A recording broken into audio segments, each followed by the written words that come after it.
Հունիսի 16-ից 17-ին Պաշտպանության նախարարության պատվիրակությունը Պաշտպանության նախարարության գլխավոր քարտուղար Համլետ Բատիկյանի գլխավորությամբ Վիեննայում մասնակցել է Վասենարյան համաձայնագրի տեխնիկական ընդլայնված ճեպազրույցին, որը վերաբերել է ռազմական նշանակության արտադրանքի վերահսկմանն ու ցանկերի թարմացման գործընթացին։ Հայաստանի պատվիրակությունը առանձին հանդիպում է ունեցել Վասենարյան համաձայնագրի նախագահող երկրի Ճապոնիայի դեսպան Կայֆու Ատսոշուի եւ Վասենարյան համաձայնագրի քարտուղարության ղեկավար ու դեսպան Գյորգի Մոլնարի հետ։ Քննարկվել են Վասենարյան համաձայնագրի շրջանակում համագործակցությանն ու դրա ընդլայնման հնարավորություններին առնչվող հարցեր։ Պատվիրակությունը ունեցել է նաև առանձին հանդիպումներ Ամերիկայի Միացյալ Նահանգների եւ Ֆրանսիայի գործընկերների հետ։ Քննարկվել են ռազմական նշանակության արտադրանքի վերահսկման ոլորտում համագործակցությանը վերաբերող հարցեր։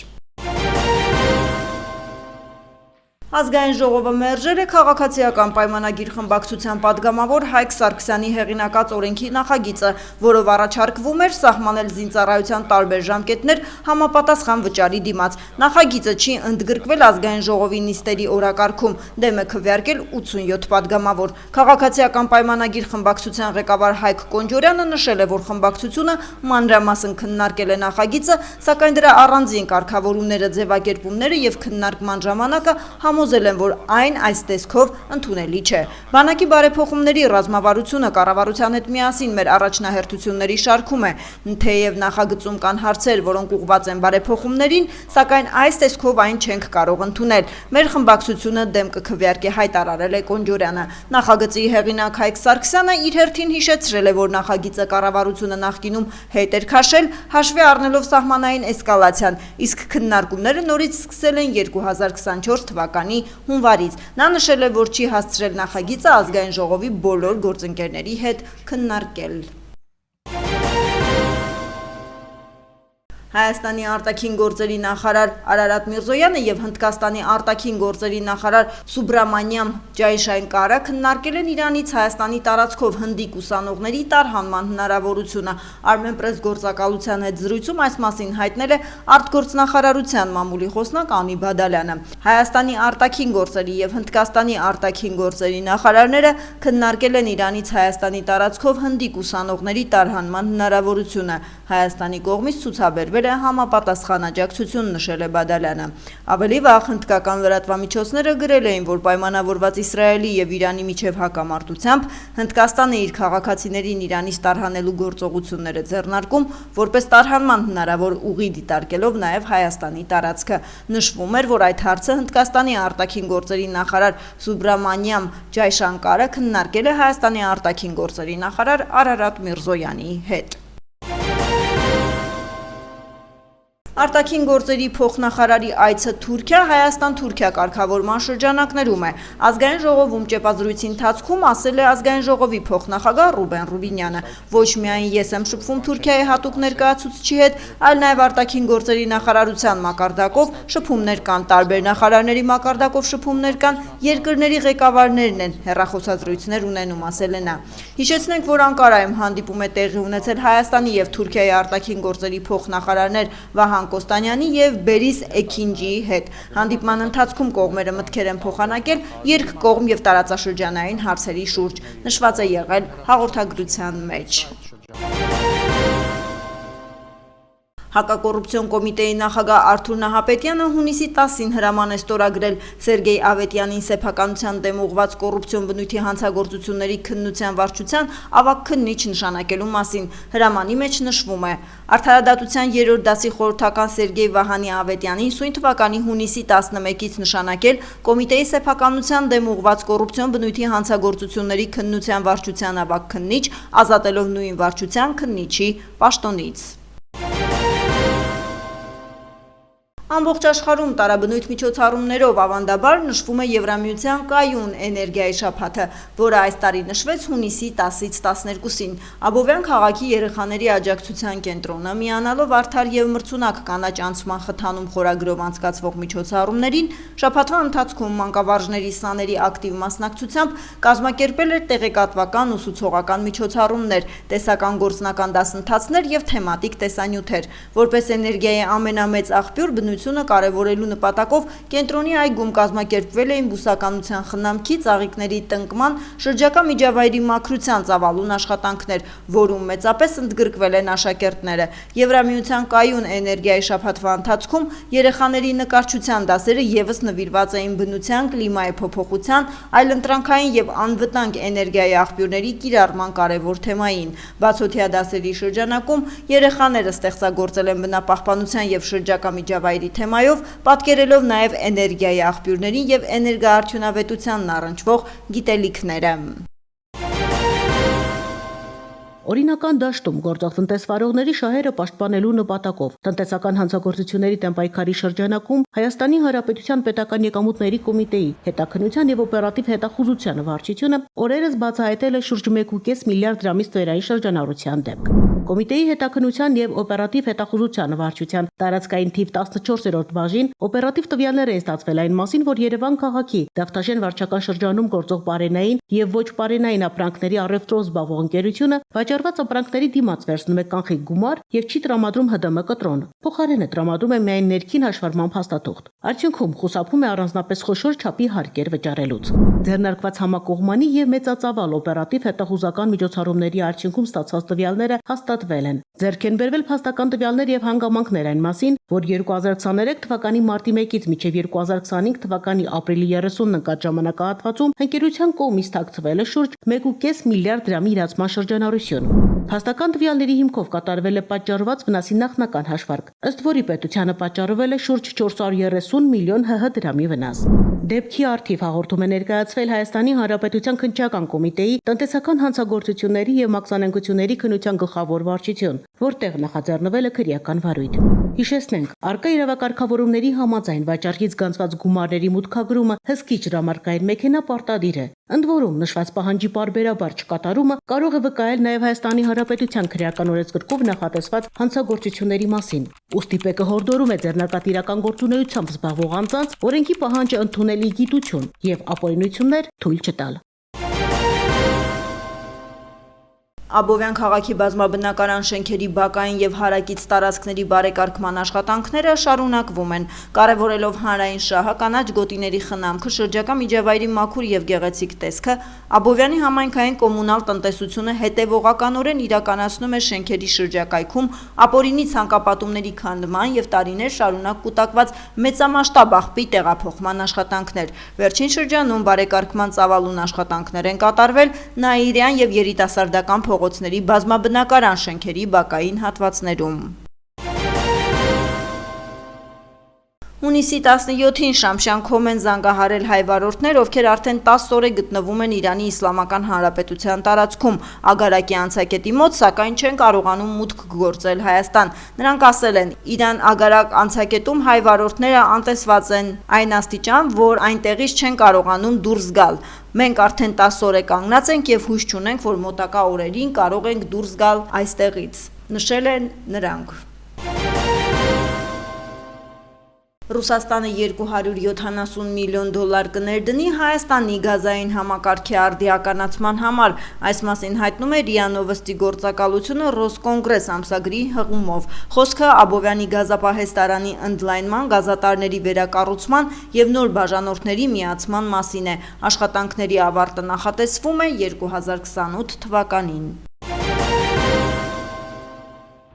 Հունիսի 9-ից 16-ը մայրաքաղաքում իրականացված ծառայության ընթացքում Երևանի պարեկները հայտնաբերել են ճանապարհային երթևեկության կանոնների 5141 խախտում, պահպանվող հատուկ տարածք տեղափոխելով 210 ավտոմեքենա, մասնավորապես հայտնաբերվել է ոչ ստապ 168 վարորդ, առանց վարորդական իրավունքի վկայականի 313 անձ, հայտնաբերվել է հաշվառման համարնիշ հետ կապված 24, չամրակապված վարելու 1158, առանց մանկական նստատեղի քարսիթի 17, վարելու ընթացքում ծխելու 461, վարելի սեռախոսից օգտվելու 369, հետիոտնի որ սահմանված վայրով անցնելու 56 եւ 1931 այլ իրավախախտում, 135 ավտոմեքենա շահագործվել է առանց ապա պայմանագրի, 200-ը տեխնիկական զննություն չանցած, 74-ը լուսարձակների անսարկությամբ, 46-ը թաղանթապատված դիմապակիով եւ կողային ապակիներով, բացի այդ տարբեր կասկածանքներով ձերբակալվելու համայնքային ոստիկանության բաժիններ է տարվել 57 անձ։ Նույն ժամանակահատվածում մարզերում պարեկները հայտնաբերել են ճանապարհային երթևեկության կանոնների 15900 16 խախտում, պահպանվող հատուկ տարածքներ տեղափոխելով 289 տրանսպորտային միջոց, հայտնաբերվել է ոչ ստաբ 223 վարորդ, առանց վարորդական իրավունքի վկայականի 683, կեղծ վարորդական իրավունքի վկայականով երթևեկող 1 անձ, հայտնաբերվել է նաև հաշվառման համարնիշի հետ կապված 61, չամրակապված վարելու 5027, առանց մանկական նստատեղի քարսիթի 163, վարելու ընթացքում ծխելու 497, վարելի սեռախոսից օգտվելու 751, հետիոտնի որ սահմանված վայրով անցնելու 31, արագության գերազանցման 2002 եւ 4487 այլ իրավախախտում, 529 ավտոմեքենա շահգործվել է առանց ապա պայմանագրի,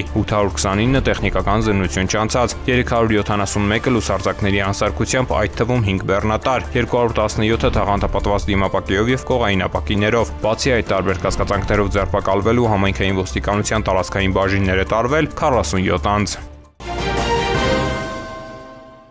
Օպերատիվ իրավիճակը հանրապետությունում հունիսի 16-ից 17-ին համաձայն, որի բացահայտվել է 123 հանցագործության դեպք, 8-ը նախկինում կատարված հանցագործություններից բացահայտվել է անձնական ունեցվածքի գողության 7 դեպք, խարդախության 1 դեպք, հայտնաբերվել է 7 հետախուզվող, կամավոր ներկայացել 3-ը, գրանցվել է զենք զինամթերքի կամավոր հանձնման 6 դեպք, ճանապարհատրանսպորտային պատահարների վիճակագրությունը ցույց է տալիս, անցած մեկ օրում գրանցված 15 ավտովթարի հետևանքով 24 մարդ ստացել է տարբեր աստիճանի մարմնական վնասվածք։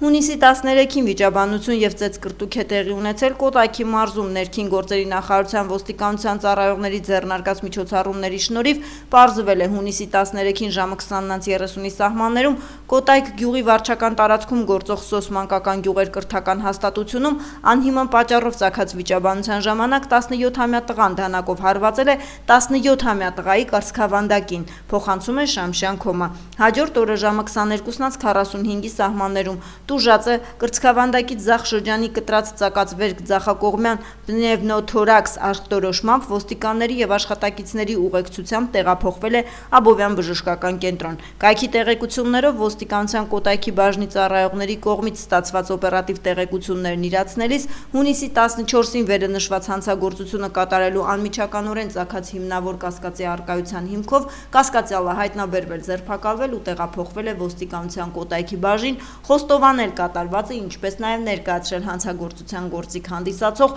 գաղտնի Փականով Ծալովի դանակը։ Դեպքի փաստով ոստիկանության Կոտայքի բաժնում փաստաթղթեր են կազմվել, որոնք փոխանցվել են քննչական կոմիտեի Կոտայքի մարզային քննչական վարչության Աբովյանի քննչական բաժին։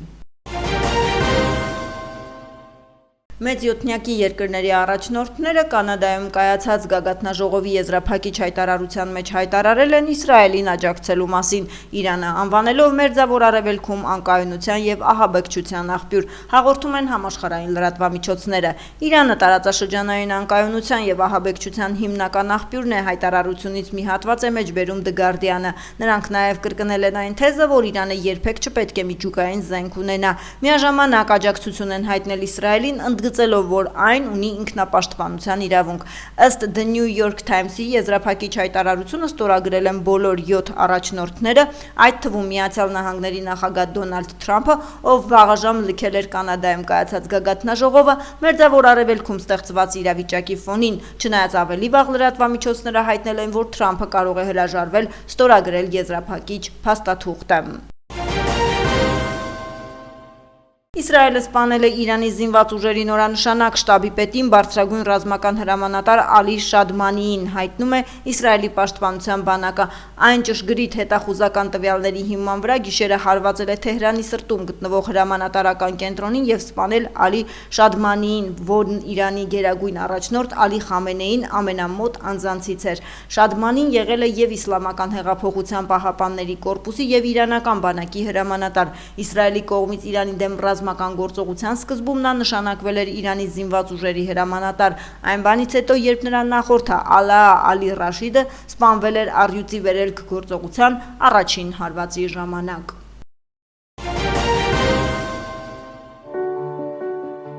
Զորամասերից մեկի ճաշարանում ավարտին է մոտենում ճաշի պատրաստությունը։ Գործընթացին հետևում են Պաշտպանության նախարարության թիկունքային ապահովման վարչության ներկայացուցիչները, որոնց ուշադրության կենտրոնում են զինծառայողներին տրամադրվող սննդի որակին ու անվտանգությանն առնչվող հարցերը։ Րոպեներ անց զինվորական ճաշարան են մտնում ժամկետային զինծառայողները, որոնցից էլ պայմանային ծառայության պետը անմիջական զրույցի միջոցով ստանում է ճաշացանկին ու սննդի համայն հատկանիշներին վերաբերող գնահատականներն ու առաջարկները։ Ինչ ես նախընտրում, սերժանտ, ինչն է համեղ պատրաստվում, ինչ եք ուտում, ինչը չէ։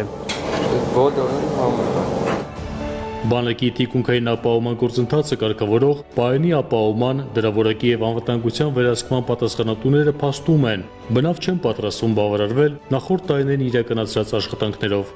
Բարեփոխումների ծրագրի շրջանակներում նախորդ տարի զինված ուժերում շահագործման է հանձնվել ընթացիկ եւ կապիտալ վերանորոգված շուրջ 70 ճաշարան, այս տարի պլանավորվում է հանձնել շահագործման շուրջ 10 ճաշարան, որի շրջանակներում անձնակազմի կերակրման գործընթացը կազմակերպվում է ել ավելի բարենպաստ պայմաններում։ Սննդատեսակների անվտանգության ապահովման նպատակով Պաշտպանության նախարարության թիկունքային ապահովման վարչության աշխատակիցները վերահսկողություն են իրականացնում սննդի արտադրության փուլից մինչև շրջանառություն ու սպառում, այցելում են բանակի կայքների համար պահածոներ եւ կատնամթերք արտադրող ձեռնարկություններ, ստուգում արտադրական պայմանների համապատասխանությունը Հայաստանի Հանրապետությունում գործող կանոնակարգերին եւ չափորոշիչներին։ Շրջայցերը կատարվում են թե պլանային, թե հանկարծակի եւ թե ըստ անհրաժեշտության։ Նպատակը զինված ուժերի անձնակազմի կերակրման գործընթացը կազմակերպել առավել անվտանգ եւ բարձր մակարդակով։ Խախտումներ հայտնաբերելու դեպքում արձանագրվում է, արգելվում է տվյալ խմբականակի հատկացումը զինված ուժերին եւ մատակարար ընկերության հանդեպ կիրառվում է համապատասխան գործողություններ։ Զինծառայողների համար սննդամթերք պատրաստող ձեռնարկությունների աշխատակիցները փաստում են, զինվորի համար նախատեսված յուրաքանչյուր արտադրատեսակ պատրաստվում է բացառապես բարձրորակումքից, սիրով ու երախտագիտության զգացումով։ Բոլորն էլ մեր երեխաներն են, մեր տղաներն են, մենք ջանք չենք խնայում, անում ենք ամեն ինչը սիրով, բացառապես տեղական ապրանքներով, որպես մայր, որպես ծնող, որպես կին կարող եմ ասել ձեզ, որ ամեն ինչ շատ իդեալական, ամեն ինչ շատ համեղ, ամեն ինչ շատ լավն է։ Մեր աշխատակիցները իրենց աշխատանքում ամեն օր ներդնում են մեծ սեր, հոգատարություն, ուշադրություն, նվիրվածություն եւ այն կատնամթերքը, որի ստեղծման մեջ ներգրաված են նաեւ իրենք, փոխանցվում են մեր զինվորներին, տալով նրանց ավելի մեծ ուժ, էներգիա, մոտիվացիա, կատարելու իրենց կյանքի ամենամեծ առաքելություններից մեկը ծառայությունը հայկական բանակին։ Զինված ուժերի կարիքների համար մատակարարվող սննդատեսակների սանիտարահիգիենիկ նորմերի համապատասխանությունը անհրաժեշտ չափորոշիչներին վերահսկվում է նաև թիկունքային ապահովման վարչության սննդի անվտանգության լաբորատորիայում, որտեղ իրականացվում է բանակ մատակարարվող սննդամթերքի մանրէաբանական փորձակնությունն ու վերահսկողությունը։ Լաբորատորիայի նմուշարումները իրականացվում են տարբեր փուլերում, թե պատրաստելու ընթացքում, թե պատրաստի սննդամթերքը, թե հում սննդամթերքը, որի արդյունքում զինված ուժերում բացառվում է չհամապատասխանող սննդամթերքի հատկացումը։ Եվ սա դեռ ամենը չէ։ Թիկունքային ապահովման վարչության սպաները փաստում են, առջևում բանակի պայմանային ոլորտին առնչվող նոր ծրագրեր են ու բարեփոխումներ։ Նպատակը մեկն է՝ զինծառայողներին ապահովել որակյալ եւ անվտանգ սննդով։ Ներսես Իվանյան, Հայկ Չիրինգարյան, Զինուժ։